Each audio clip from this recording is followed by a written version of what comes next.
मित्रांनो नमस्कार. ज्यावेळेस आपण आंब्याची हार्वेस्टिंग करत असतो, मग तो आंबा कोणताही असू द्या, मग तुमचा बदाम असू द्या, हापूस असू द्या, केशर असू द्या किंवा इतर व्हरायटी असू द्या, आंबा नेहमी काढत असताना आपण असा देठासहित आंबा हा काढत असतो. देठ ठेवून आपण आंबा काढतो. देठ ठेवून आंबा काढल्यानंतर एका ठिकाणी कलेक्शन करायचं. त्यानंतर आंबा जवळ दाखव, जो आंब्याचा देठ असतो, ज्याला जे मोहराच्या काडीला जो हा देठ आहे कनेक्शन, हिथनं आपल्याला तो काडी कट करणं गरजेचं आहे. म्हणजे ही आंब्याचा देठ आहे तो ठेवणं महत्त्वाचं आहे. जर आंबा तो देठ नाही ठेवला, आता गडबडीत काय आहे, एक जवळ आता मगाशी गडबडीत एक आंब्याचा हा देठ तुटला, तर आंब्यात देठ तुटला की रुचिक लगेच बाहेर येतो. आता हा रुचिक इथं सगळा आला आहे, हा आता ओला रुचिक आहे. हा रुचिक काय होणार आहे, आंबा नॅचरली पिकण्यासाठी या रुचिकाचा पण 100% रोल असतो. आणि जर हा रुचिक बाहेर आला तर आंबा तिथे व्यवस्थित पिकत नाही. किंवा आता हे जे चिकट डाग बघताय तुम्ही, हे डाग पडतात आणि देठाशेजारी आंबा काळा पडतो. तुम्ही बऱ्याच वेळा बघितलं असेल की आंबा पिकवल्यानंतर देठाच्या भोवताली काळा पडतो.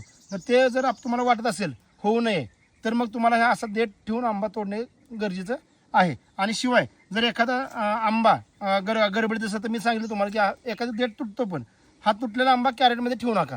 नाही तर काय होतं, जर हा तुटलेला आंबा आपण कॅरेटमध्ये ठेवला की त्याचा रुची खालच्या 1-2-3 आंब्याला लागतो. अशा वेळेस हा आंबा असा तुटला तर असा उलटा दिशेनं हा एखादा असा खाली उभा करून थोड्या वेळ ठेवून द्यायचा. बऱ्यापैकी जो बाहेरचा रुचिक निघून जातो आणि सुकल्यानंतर तो आंबा मग सेपरेट एका कॅरेटमध्ये भरायचा. असं केलं तर आपल्याला आता हा आंबा एकदम अतिशय चांगला आहे, सुरेख देख नाही, कुठं डाग नाही, काय नाही. आणि जर जर देठ तुटला आणि मग हे असे जर डाग पडले तर नक्कीच आपल्याला मग बाजारभाव ह्याच्यापेक्षा ह्याला कमी बसणार आहे. त्यासाठी तुम्ही काय करा, आंबे तोडताना देठ व्यवस्थित ठेवून आंब्याची तोडणी करा. आणि हाताळणी करताना कशी पाटी आणली एकदम ओतली असं नाही, सिंगल आंबा एक आंबा व्यवस्थित ठेवा. बऱ्याच वेळा कॅरेटमध्ये माल ठेवत असताना समजा हा देठ वरच्या दिशेने आपण करून ठेवला आणि त्याच्यावरती दुसरा आंबा ठेवला, तरी पण कॅरेटमध्ये ठेवल्यानंतर पण आपला देठ मोडू शकतो. तर ते ठेवताना पण व्यवस्थित एका लेअरनं ठेवून देठ वरचा आंबा ठेवल्यानंतर, समजा हा आंबा मी असा ठेवला आणि दुसरा आंबा त्याच्यावरती टाकला तर एक देठ मोडणार आहे. त्यासाठी देठ मोडणार नाही कोणत्याही परिस्थितीत. त्या हिशोबानं तुम्ही काय करा की आंबा कॅरेटमध्ये भरा आणि व्यवस्थित पिकवा आणि मार्केटला विका. सध्या बाजारात खूप वाईट स्थिती आहे. आता मागच्या मंगळवारी, आता आज 22 तारीख आहे, आज मंगळवार आहे, तर मागच्या मंगळवारी ज्यावेळेस मी चिक्कू मार्केटला घेऊन गेलो होतो त्यावेळेस मी अंदाज घेतला त्यावेळेस 40-45 रुपये किलो प्रमाणे बदाम आंबा चालत होता. पण आता सध्या व्यापारी जर म्हटलं तर 30 रुपये, चांगल्या मालाला आपल्याला सध्या 30 रुपये 35 रुपये भाव बोलत आहेत.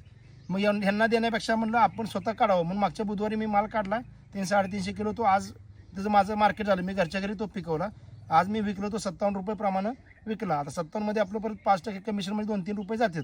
50 रुपये तर आपले कुठं गेले नाहीत. आणि ह्याला असा काही वेगळा खर्च करायची गरज नाही.